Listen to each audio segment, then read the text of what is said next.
Hi friends, Mindy here. I have a little process video for you today. I'm going to be setting up this little tag bob.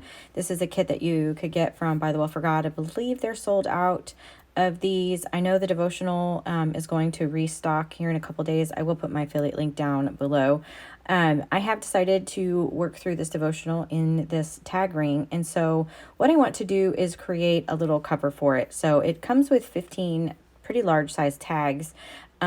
But I just want to have them kind of extra protected. So I'm using just a old cracker box here, and I'm taking one of the tags from the kit, and I'm going to create a cover for this. I just want it to be a little bit larger than the tags just to protect them. And I like to have things kind of hanging off my tags sometimes, and this will just prevent everything from getting, bent or folded or whatever. So what I have done is just taken this tag and I traced around the outside in pencil. And then I'm going to use my Tim Holtz ruler here because I can go through and kind of expand, the size of this tag really easily. So I'm just lining it up along like the 1/4 inch line and then drawing another line. So this grid pattern on this Tim Holtz ruler is really helpful for projects like this. If you don't have one, you could certainly just eyeball it or measure it or, do whatever. But this is just a quick way to do it. So you can see I'm just drawing lines all the way around the existing tag shape, and that will make it so that it's just that same exact tag shape, just a little bit larger. And then I'm going to use that same ruler and an X-Acto knife, and on the steel edge side I'm going to now cut along those lines that I just drew. And like I said, this will just give me a little bit bigger. I want to say it's like an 1/8 or 1/4 of an inch. I forgot which measurement I used, honestly, but it doesn't matter. You could do it a 1/2 inch if you wanted to, because the ruler is, has that grid on there. So just going through along, I am working on a self-healing mat here. So if you're going to do something like this, make sure your surface is protected. But just going through, I have to kind of do this a couple times to get that one free. And then I'm just going to take this one that I cut out and then cut out another one the same exact size. And I'm going to use the pattern papers that coordinate with the kit to cover my my tag covers. So I picked out these two beautiful papers and then two for the coordinating inside pieces as well. So you can see here this 6x8 paper is just going to be just about perfect to cover this tag. That's how big these tags are. So the first thing that I'm doing is covering the whole entire tag with some double-sided adhesive. I'm using the scrapbook.com version. They have different sizes, so I try to just kind of vary the size that I'm using so that I don't have a lot of waste of it. But you could also use score tape or, whatever you have. You could even use a liquid glue. I just like to use the double-sided adhesive for these kinds of projects. So I'm just going to kind of straighten my paper there, and I'm going to pull it off the backings of the release paper for this adhesive, and then I'm just going to put this on my cover, and then I'm trying to put it, kind of centered-ish. It's not going to matter if it's not perfect, but I'm just trying to keep a good amount of space around each side. And then I'm going to go around and score with my bone folder just along the edge. It's just going to help it wrap a little bit better. And I did not include this footage. I apologize. I was kind of off camera. But everywhere where there's a corner or a point, you can see I have kind of made a little cut. So at the edge, at the very bottom, you can see there I took out some paper. That's just going to give that nice mitered corner.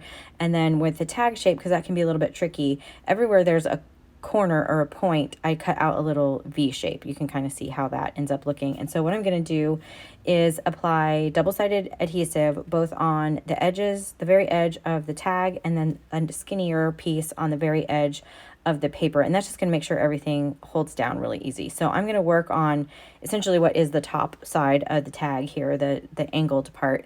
And I'm taking off the release paper from all three sections, so the very top and then the two angled pieces on the left and the right.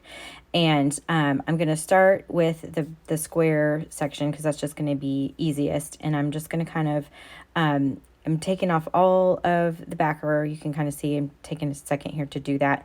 And then I'm going to kind of roll the chipboard around the paper, and that just helps that the paper kind of folds up over the edge better. And then you have less tearing and that kind of stuff that way.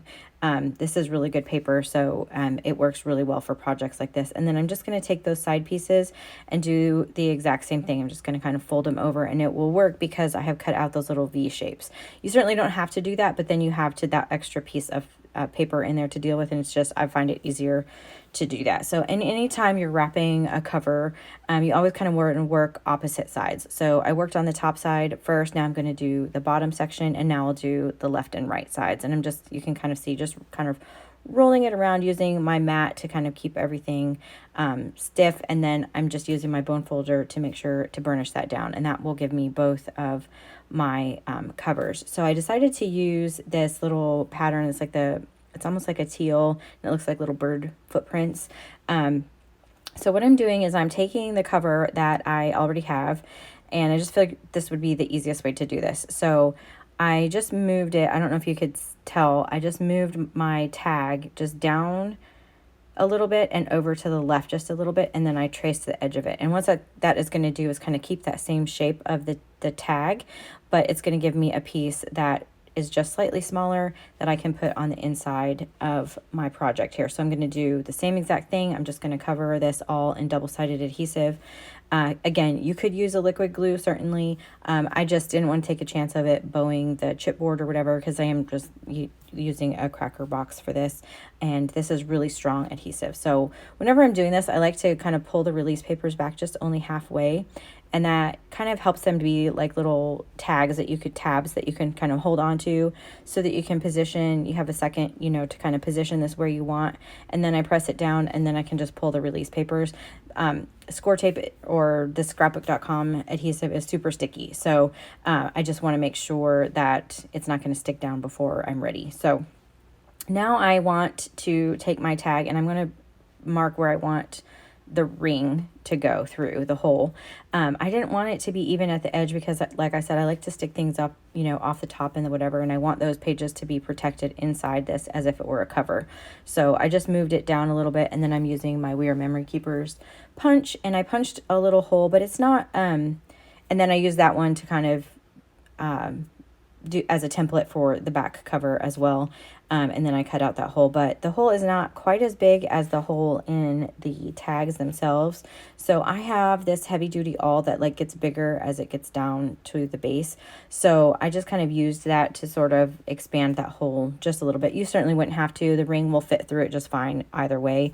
I just wanted it to move just a little bit freer, so I went ahead and did that. And then I want to add just a little bit of interest to these holes. The kit does come with ring reinforcers, but I wanted to use some that coordinated with the paper that I put on the inside. I have this little punch that will cut those out. So I'm just adhering those with some liquid glue. And then on the inside cover, I will use that same paper, but I'm going to use the darker side. Just for a little bit of contrast on the inside. I just wanted to have a little bit more interest in there. And then the kit also included some journaling cards.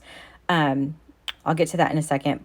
Right now, I'm just adding all of these to the ring. So I just kind of randomly mixed up the cards because I won't necessarily work with them like, in any order. It'll just be kind of whatever I want to. So just for the sake of ease, I just kind of mixed them up and stuck them in there and put the ring on. And then I went through the scripture cards. I think there were 4 of them in this kit, and just kind of picked one that really kind of stood out to me, and that's going to go on the inside cover.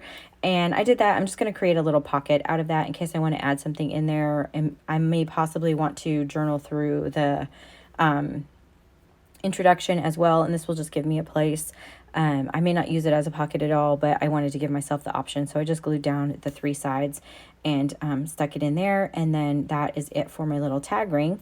I included some pictures at the end of the cover. I did a little bit of decorating on the outside, but all of the ribbon and everything that came with it, I'm going to save those till the end, and I will add that to my ring when I'm finished. This is what the cover ended up looking like. I just added the kit sticker and a couple things here to the front. So if you like this video, I would appreciate it if you gave it a thumbs up. Subscribe to my channel if you haven't already, and until next time, bye.